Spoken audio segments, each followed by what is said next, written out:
अस्सलाम वालेकुम, कैसे हैं आप सब? उम्मीद करती हूँ आप सब बिल्कुल खैरियत से होंगे। अल्हम्दुलिल्लाह बिल्कुल ठीक हैं। और आज के ब्लॉग में आप जी एंजॉय करेंगे हमारा जो सफ़र है, जो हमने जर्नी स्टार्ट की अपनी सऊदीया की। उससे पहले कुछ क्लिप्स कि जो हमने उससे पहले थोड़ी बहुत इन्जॉयमेंट की, बिकॉज़ मदर इन लॉ यहाँ पे आई हुई थी।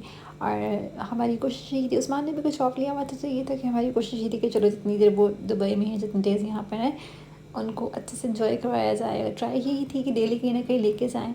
चलो ये कि वैसे इंजॉयमेंट हो जाती है, आप नई जगह आते हो, नई चीज़ें देखते हो, तो आपकी एक्साइटमेंट ही और होती है। और जी बस वो कहते हैं ना कि दुबई जाओ और दुबई मॉल ना जाओ, ऐसे कैसे पॉसिबल है? और कोई यकीन भी नहीं करता है। पर आपको किसी को प्रूफ देना कि वाकई यार दुबई गए हो, तो आपको यहाँ पे तो आपको मस्ट आपको एक दो पिक्चर्स क्लिक करवानी पड़ती है कि हाँ भाई दिखा दो। और ये बुर्ज खलीफा को तो ना उस्मान स्ट्रेंज कहते होते हैं, तो वही कहते हैं आओ यार चलो ज़रा जो स्ट्रेंज को ना सलाम कर रहे हैं। तो बस उनको वहाँ लेके गए और एक दो और प्लेसेस थी वहीं पे लेके गए। और ये था कि चलो ये तो सुकून वाली जगह थी कि यार हाँ आपको ज़रा सुकून, थोड़ा रश से हट के थोड़ा सुकून भी आपको मिलना चाहिए। यहाँ की सबसे अच्छी बात कि आपको जगह जगह इतनी खूबसूरत आपको मस्जिद नज़र आती है कि आपका दिल खुश हो जाता है देख कर कि यार कितनी खूबसूरत लग रही है। और ये भी बहुत प्यारी मस्जिद थी। हम तो अक्सर साइड पे जाते रहते हैं, रमज़ान में तो बहुत ज़्यादा जाते हैं। और जी जनाब उसके बाद हम तशरीफ़ ले आए नया भांडी में। खाना अगेन खाना खाना खाना बहुत ज़रूरी है, बहुत ज़्यादा ज़रूरी है। उसके लिए हम यहाँ तक आ गए कि यार चलो अब चल के खाना खा लेते हैं।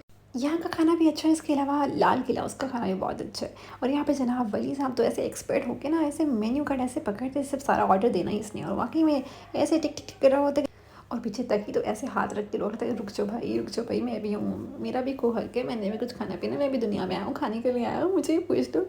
और यहाँ पे हमारा जी आ गया था ऑर्डर। उसके बाद बस खाना खा के यहाँ साथ-साथ तक ही जनाब सब कह रहे थे कि यार मेरे पे भी ध्यान दे लो, तुमको अपनी-अपनी पड़ी है, अपने खाने की पड़ी है, मेरे पे कोई ध्यान नहीं दे रहा है। तो वो ऐसे स्माइल कर रहा था माशाल्लाह। और वली जनाब एज़ यूजुअल अपना खाना खाते हुए लेकिन यहाँ पे उसको था कि मुझे मत दिखाओ, अभी मैं खाने पे फ़ोकस करूँ, मुझे खाने पे फ़ोकस करने दो। और ये जनाब हमारी हो गई थी पैकिंग स्टार्ट। लेकिन यहाँ पे प्रॉब्लम ये था कि हमें सामान भी ज़्यादा था और ये था उसको मर्ज भी करना था और कम से कम सामान रखना था। लेकिन फिर यही चॉइस थी कि बच्चों का सामान ज़्यादा से ज़्यादा रखा जाए, क्योंकि आपको पता है बच्चों के कपड़े कितने चेंज करने पड़ते हैं। और मैं तो वैसे भी इनको इस तरह पैक कर लेती हूँ ताकि आपको विजिबल हो जाते हैं, आपको ईज़िली आप ना पिक कर लेती हो कि अच्छा आपने बॉडी सूट कहाँ है, वाइप्स कहाँ हैं, या बिब्स कहाँ हैं, ड्रेस कौन सा पहनाना है। और साथ साथ अपना भी कुछ कर लिया, अपना तो फिर भी मैनेज कर ही लिया। बिकॉज़ ये था कि गाड़ी में सामान बहुत ज़्यादा हो चुका था मामा का, बिकॉज़ मामा का ऑलमोस्ट दुबई से 25+ kg हो चुका था। तो हमें ये डर था कि यार अगर अपना भी सामान ज़्यादा कर लेंगे तो गाड़ी बेचारी तो कहेगी क्या जुल्म कर दिया मेरे पे, इतना ज़्यादा सामान, इतना ज़्यादा सामान। बिकॉज़ मामा की फ़्लाइट क्योंकि थी वहाँ से, वहीं से फ़्लाइट लेके वापस जाना था, तो फिर ये था कि एटलीस्ट उनका तो मस्ट जाने ही जाना था ना, उन पे तो उनके सामान पे हम कॉम्प्रोमाइज़ नहीं कर सकते थे। फिर ये था कि अपने पे कर लिया, अपने पे भी क्योंकि बच्चों पे फ़ोकस किया कि बच्चों का ज़्यादा सामान रखा जाए, उनकी हर चीज़ पूरी होनी चाहिए। अपनी खैर है, अपनी कोई बात नहीं है। फिर मैंने उस्मान ने हमने अपना सामान कम किया, बच्चे का किया, और कुछ जो ज़रूरी है आपको फिर भी ना करके भी इतना ज़्यादा सामान हो जाता है ना, आपको रह की चीज़ें याद आती हैं, अच्छा ये भी रख लो, अच्छा ये भी रख लो। अपनी तरफ से आप पूरा रेडी हो जाते हो कि अच्छा हाँ अपनी तरफ से हमें ना जो हमें लग रहा है, समझ आ रही है कि ये चीज़ होनी चाहिए, हम उतनी रख लें।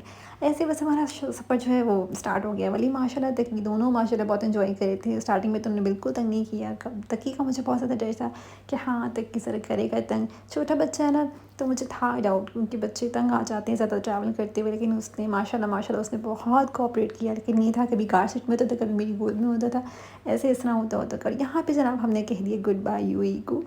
और यहाँ पर हमें बस इतना ज़्यादा टाइम तो नहीं लगा, मैक्सिमम आई थिंक सो हमें 5 to 10 मिनट लगे होंगे वहाँ पर, क्योंकि आपको वहाँ पे वो पासपोर्ट चेक करते हैं और स्टैंप लगाते हैं एग्ज़िट की, बिकॉज हम वहाँ से एग्ज़िट कर रहे होते हैं, हमने दूसरे कंट्री में एंटर करना होता है। साथ ही साथ एक एक्साइटमेंट भी थी कि हम बाय रोड जा रहे हैं सऊदीया। और उस्मान थोड़ा बहुत थे भी, मतलब कि उनके माइंड में था, कुछ डाउट्स भी थे कि अच्छा कि हम फर्स्ट टाइम जा रहे थे, ऐसे हम कभी ऐसे रोड ट्रिप तो ऐसे नहीं किया सऊदीया का, तो थोड़ा बहुत होता है ना आपके माइंड में कोई डाउट्स होते हैं। लेकिन वो अल्हम्दुलिल्लाह हर चीज़ बिल्कुल परफेक्टली रही, कोई प्रॉब्लम नहीं हुई है।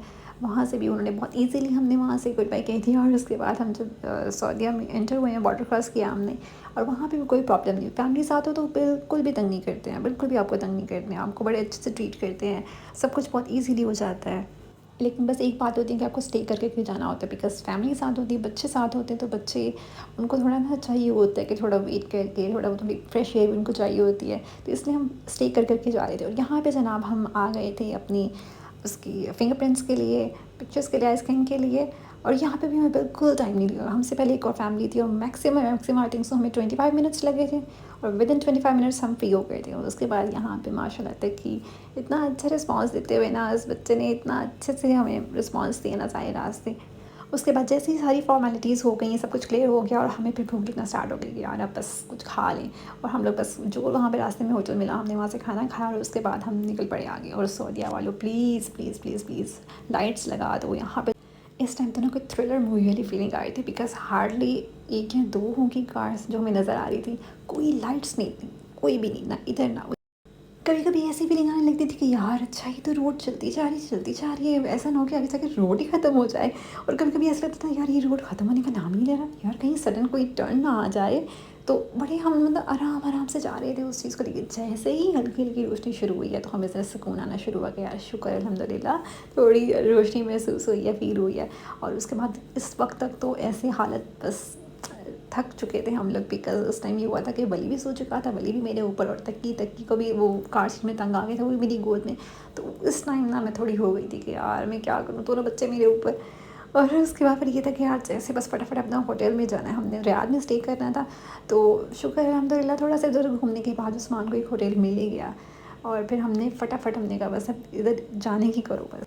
क्योंकि सफ़र कुछ ऐसा रास्ते में रहा था कि वहाँ पर हम स्टे भी नहीं कर पा सकते थे क्योंकि आपको कंटिन्यूसली आपको वहाँ पे ड्राइव करना था। लेकिन शुक्र है अल्हम्दुलिल्लाह बच्चों ने बड़ा साथ